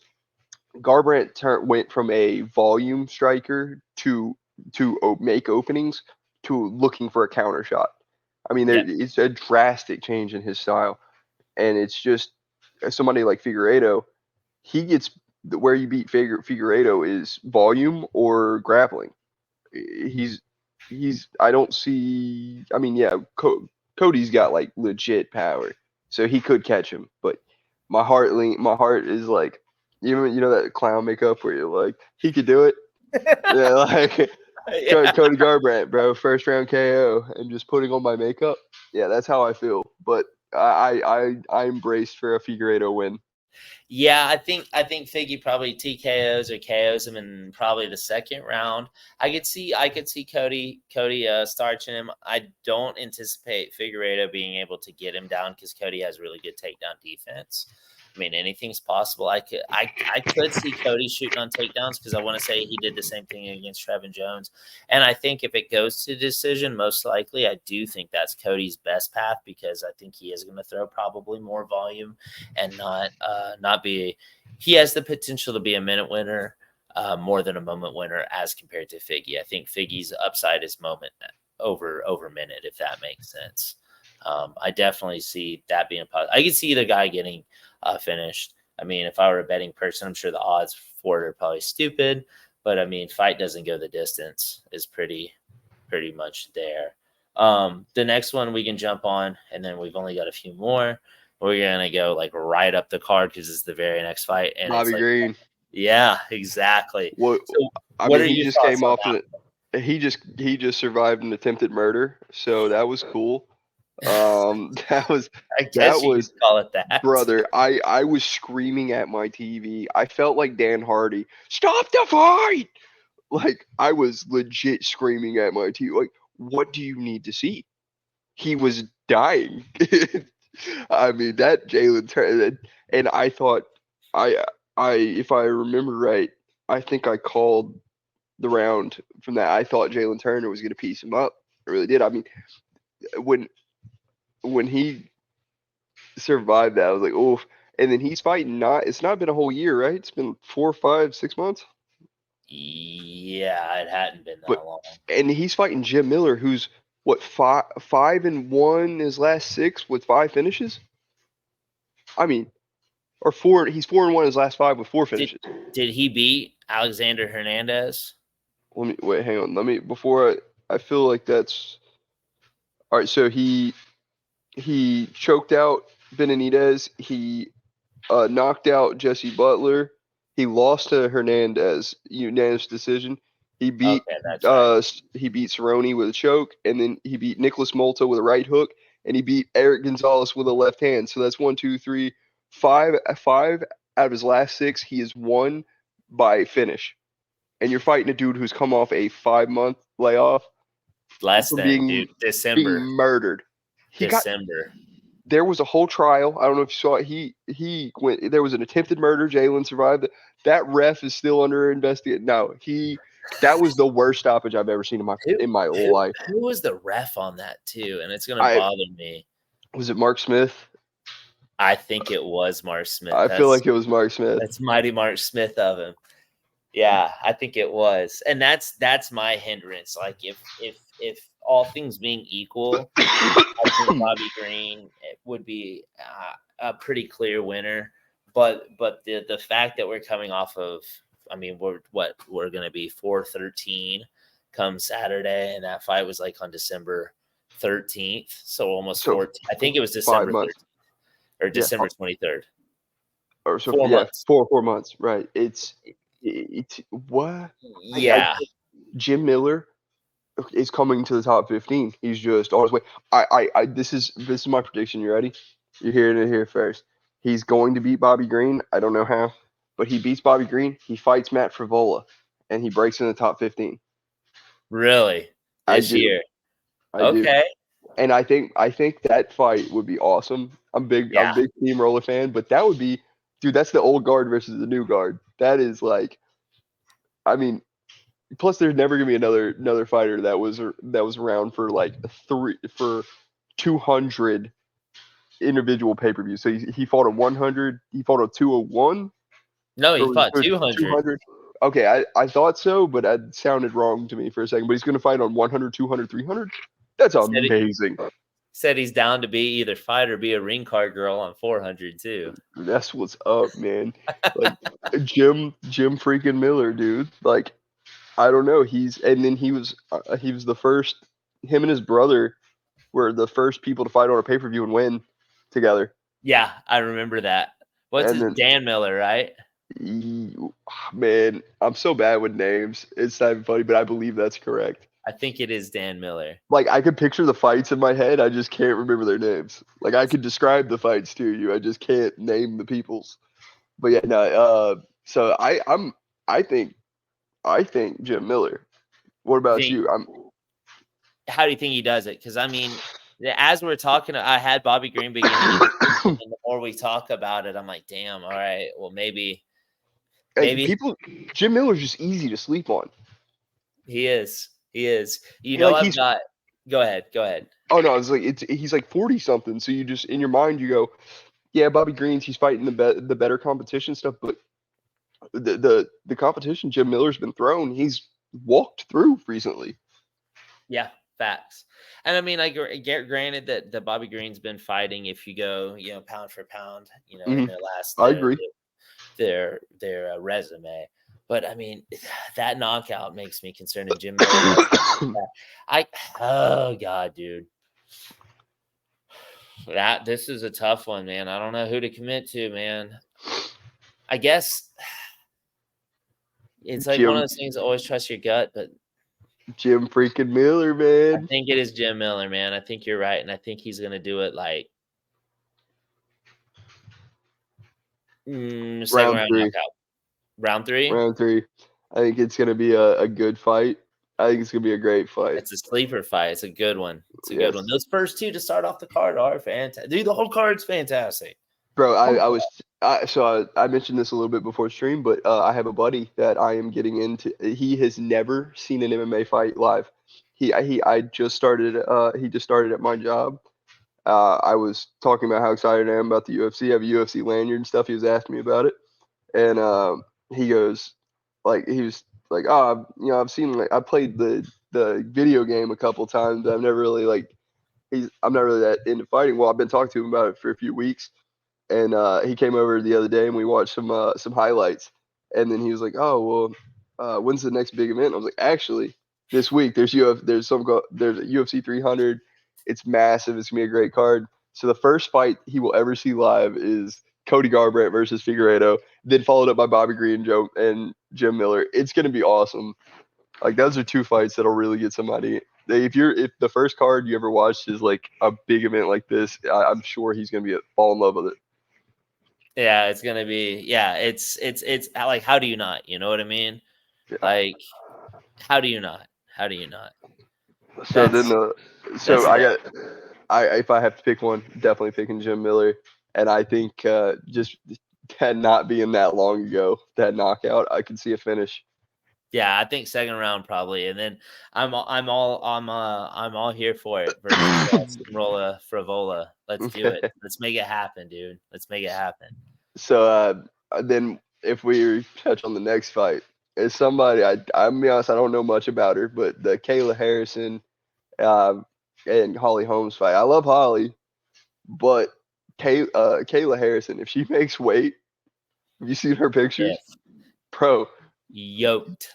Yo, what is she eating, man?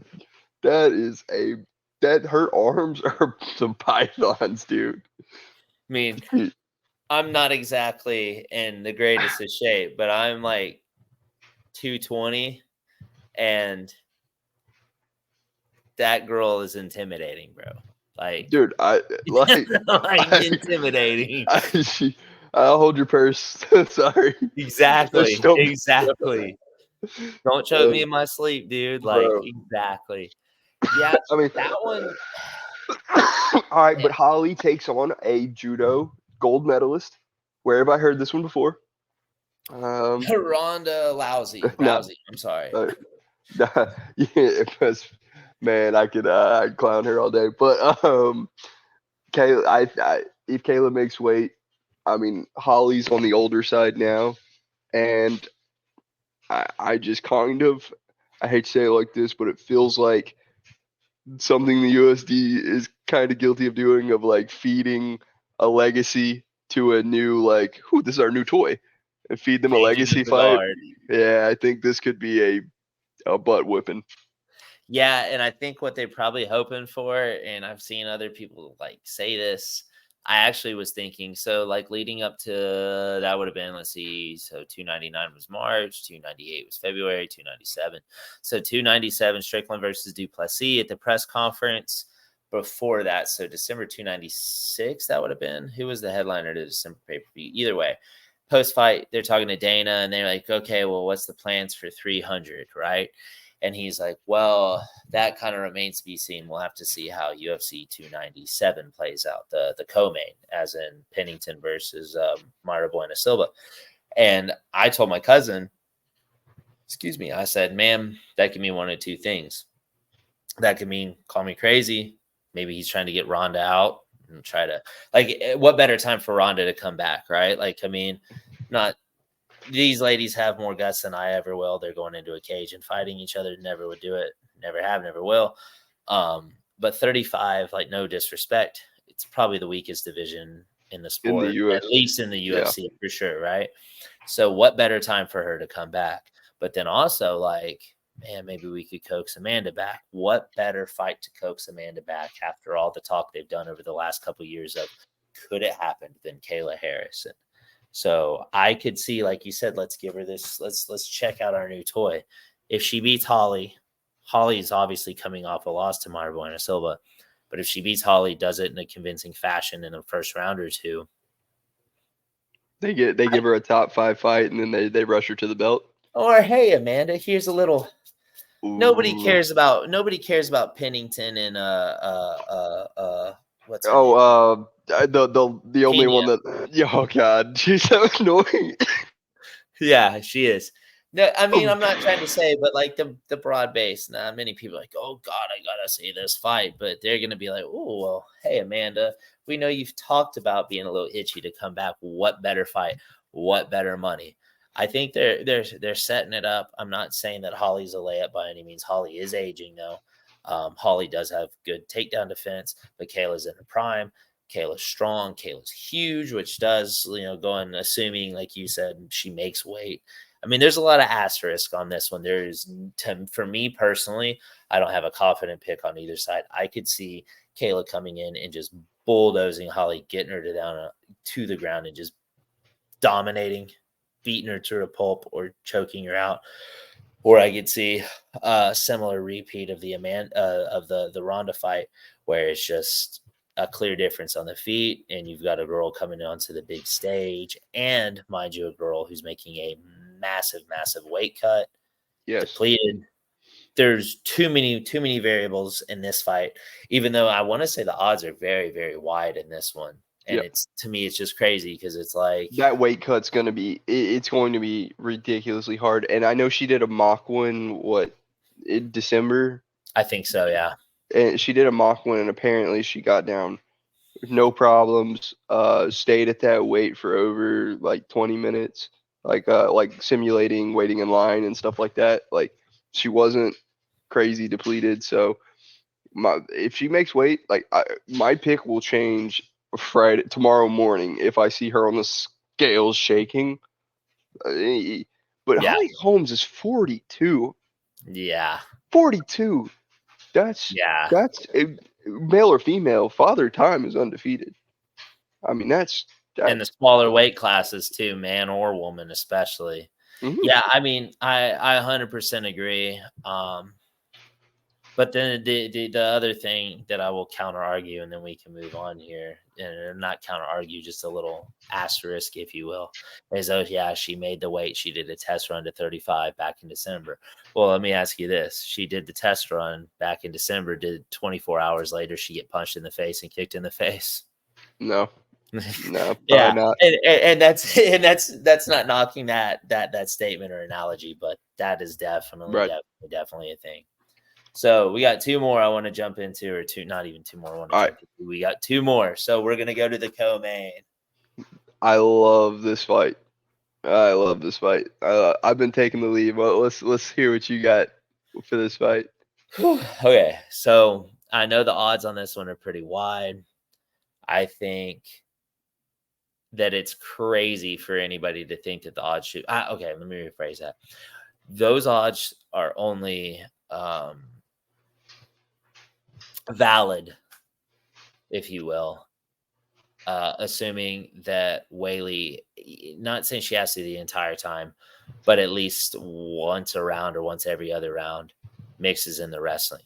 If she makes this a complete stand-up fight, I don't see her getting slept, because Yan Xiaonan or Xiaonan, however you want to put it. I know everybody says the Chinese names backwards. She did finish Jessica Andrade in her last fight, but that's like an outlier, right? I just don't see her finishing Weili Zhang Weili. But I do think that if it does stay on the feet, that this is a far, far, far closer fight than the odds indicate. Now, I know people are going to say, well, yeah, Xiao and Yan. Oh, I can't even say it. It's such a tongue twister. Yan Wanan. Yeah. I say it wrong, but that's the best way I can say it. Yan Wanan. That's an easier way to say it, right? But everybody's like, well, she got dominated by Carla Esparza, and then she came back and she held her own on the mat with Mackenzie Dern, and Mackenzie Dern's like the best jiu-jitsu fighter at 115. Well, yeah, sure, fine. Mackenzie Dern can't freaking wrestle, right? And I'm not saying that discredits what Yan was able to do on the ground, surviving and getting out of bad positions and getting back to her feet. That's fine. But it's two different types of top pressure. And Carla and Weili are far closer in comparison as far as their style of being on top of somebody and what they're trying to do to you while you're on the mat as compared to Mackenzie Dern. I think if it stays fighting on the feet, I would still give a little lean to Weili because I think they're both technical strikers, but Weili has a little bit more pop and juice. But I think if she wrestles, I'm not going to sit here and say, oh yeah, this is a wash. This is an easy fight to pick. But I think that this one is pretty cut and dry, that if Weili wrestles, especially if she wrestles consistently, I think it's one-way traffic, honestly. I think the odds are pretty fair, contrary to what I said at the beginning of this. They're pretty fair, and that's under the assumption that she wrestles. There's people saying she may not. I just don't see, after what she just did to Amanda Lemos, that she wouldn't. I can't imagine Weili be too prideful, and I think she's just been wrestling with Merab. So, like, why would you be partying with Merab if you're just like, oh yeah, let's hang out and run some drills, and then I'm going to kickbox my next fight? No, you're wrestling, dude. I think she TKOs her in the third round on the mat. That's what I think. So I rate Weili so very highly. I mean, if she's not fighting Rose Namajunas, like she is, for some reason, Rose has her number. But I really think she is, besides Amanda, arguably one top 2 women fighter of all time. I think by at the end of her career, she will be. I'm sorry, I should have prefaced that. I think she will. I don't see Yan Wanan beating her. Okay. I don't see who beats her. I mean, Weili now that she's adapted her ground game, the way she has. I mean, we'll see in this fight, but I'm very high on her on Weili. Think she's a bad chick, man. I think she could absolutely take over this fight. Yeah, and I think, to play, I guess you could say devil's advocate, the asterisk in this weight class is going to be Tatiana Suarez. That's the asterisk, because I mean, Rose caught Weili with a head kick their first fight, which, I mean, some people may say, well, you're crazy for saying that was I think she might have, if the ref had given her a little bit longer. It's early in the fight. I mean, I know maybe I'm a Weili fan, but like that head kick was clean enough, and her head just. I mean, when you fall and free fall, and the ref is probably already like in motion, and his head like, oh, she was out for a split second. Like, I don't think that was a horrible stoppage, but Rose beat her in the rematch, right? Yeah, she did. It was much closer, but that's what I was tailing into is Rose. I need to rewatch that. I've watched it like 2 or 3 times. Watched it live. I think I've only seen it the one time, so I barely remember that fight. I just know Rose won, but in my memory, she out-wrestled her a lot. Yeah, I felt like Rose won that fight decisively. I remember it being semi-controversial. I've watched it, like I said, I think twice. I watched it live, and then second, maybe a third time. But I do know.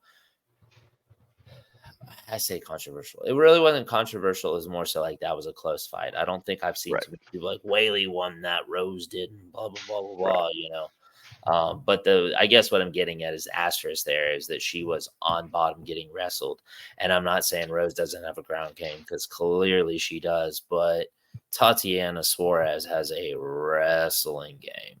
Yep. I think Tatiana, like, I'm just sitting here breezing through the weight class off the top of my head. 115 is probably the best women's class.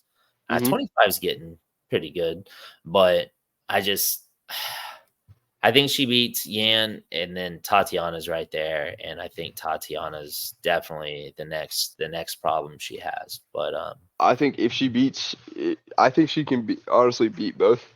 I'm not.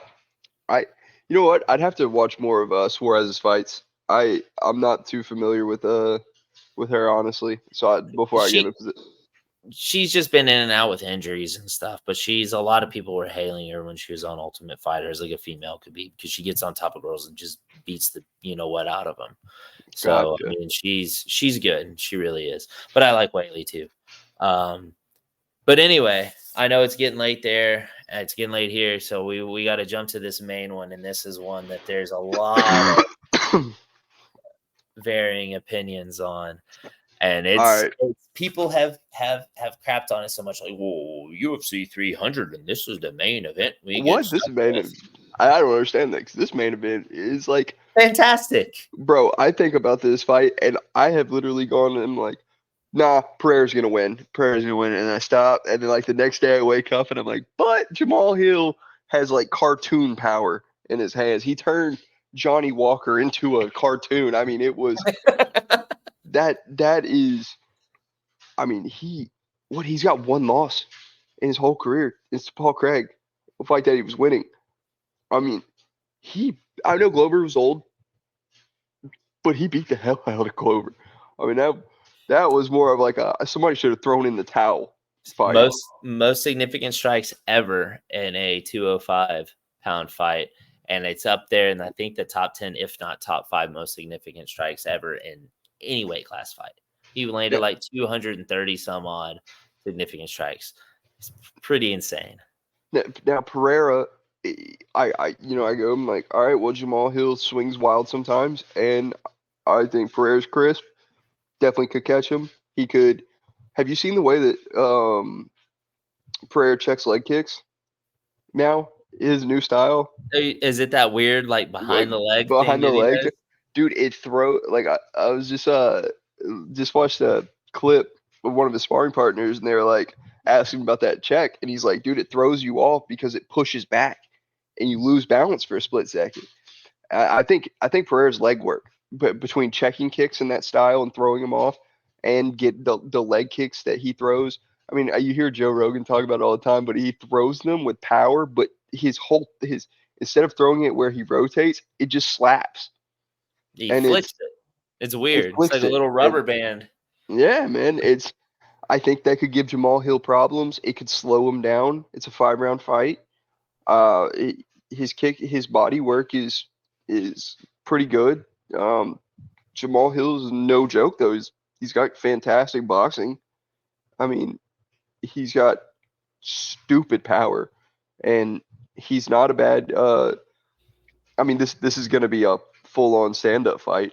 I don't see either one of them shooting. Yeah. I apologize. I'm getting over a cold. You're good, man. I just. All right, I can't give you a pick, because if I tell you Jamal Hill, I'm gonna wake up and say it's Pereira. I mean, this is one where I am just here for the ride and the emotions. Yeah, I'm kind of. I go back and forth. Me and the buddy of mine that actually invited me to go watch 229 Conor versus or be proper here, Khabib versus Conor. Me and him were texting each other today, Tapology picks and stuff. And he picks Pereira. I picked Hill the other day. And I was like, dang, dude, it's the same thing. I go back and forth. Like, here's where I stand. They're both going to be pretty much like, I saw the picture of them next to each other. Actually, Pereira's a little taller. The wingspan is going to be, I think they're both right in at 79 inches. Jamal might be 78, but I think they're both 79. So physically, dimension-wise, they're the same. Obviously, Jamal's a little, for lack of a better term, soft, which people seem to, oh, this guy's got a belly. He's fat. And I'm like, well, apparently you didn't see him just throw 230 some odd or 220 some odd significant strikes against Glover and just Roy Nelson would like a word. Yeah, like, what are you talking about? Like, this dude, okay, he's soft. It doesn't change the fact that he's tearing guys up. Well, his resume is weak. Well, okay, I'm sorry that the UFC didn't give him better fighters as he handled the people he's fought accordingly. Absolutely. Sure as hell seems like he has, right? Okay, fair enough. The dude has power, like you said. The only concern I have on the Jamal Hill side is that he does not check leg kicks. If you watch that Glover fight, I was watching it and I was like, man, you getting chopped, Bubba. And guess what? Alex Pereira loves to throw, like you said it, leg kicks in the air, not telegraphed. It's almost like a little toy that has a rubber band on it and it just gets flicked out. Doesn't even look hard. And these boys are stumbling after like 3 or 5 of them. You know, look at Jerry. Jerry's legs were all kinds of messed up. Izzy's legs were messed up. Nobody goes in to an Alex Pereira fight and gets kicked in the legs and is the same walking out of the cage. I think that's going to affect his movement. Oh, I'm sorry. No, good. Good. Oh, I'm just saying, I think it's going to affect his movement a lot. But the thing that concerns me on the Pereira side is he is getting older. I'm not going to say that he's fragile or has a questionable chin. I mean, because at 85, I mean, you know, that's a big weight cut. That's a big dude, right? But I do worry that he kind of has a little bit of tall man's defense. You go watch that Jerry Procházka fight. Jerry was touching it. Alex likes to fight with his hands. He does that weird, it's almost like a praying mantis looking thing. His hands are like here. Yeah, it's this strange thing, chest out. I just worry with the straight shots that Jamal could get him. It's so weird. And then I think I want to say, let's see, if you're left. I'm so bad with directions. I want to say whenever Jamal throws his right hand, or maybe it's backwards. I'm bad thinking about this. I throw left. Either way, I'm not going to try to make sense of this. But either way, when he throws one hand, he'll bring the other side down. And I want to say it was his throwing right, bringing his left down. And Glover capitalized on that. Or no, he's throwing his left and bringing his right side down. Because if I'm throwing my left, it's hitting your right side. Okay. Yeah. So I think, right? Am I tripping? You're right. You're right. Okay. So when he was throwing the one hand, he was bringing it down, and Glover was sitting there touching him with the left. And it's kind of like, okay, well, then there's your path to victory, if you will. But we've never seen Jamal hurt. We've never obviously seen him KO'd or TKO'd. I just think there's so many asterisks to this fight that I don't see how it can be so cut and dry with Pereira fans, which I am, that are like, oh, yeah, he's going to go in there, world-class kickboxer, and he's just going to mop the floor with the guy. And then watch, he goes in there and just demolishes Jamal Hill. But I think I could wake up, like you said, I could wake up in the morning, look at the ceiling in this hotel room and be like, man, you know what? I've changed my mind. But as of right now, I think I'm going to rock with Jamal Hill.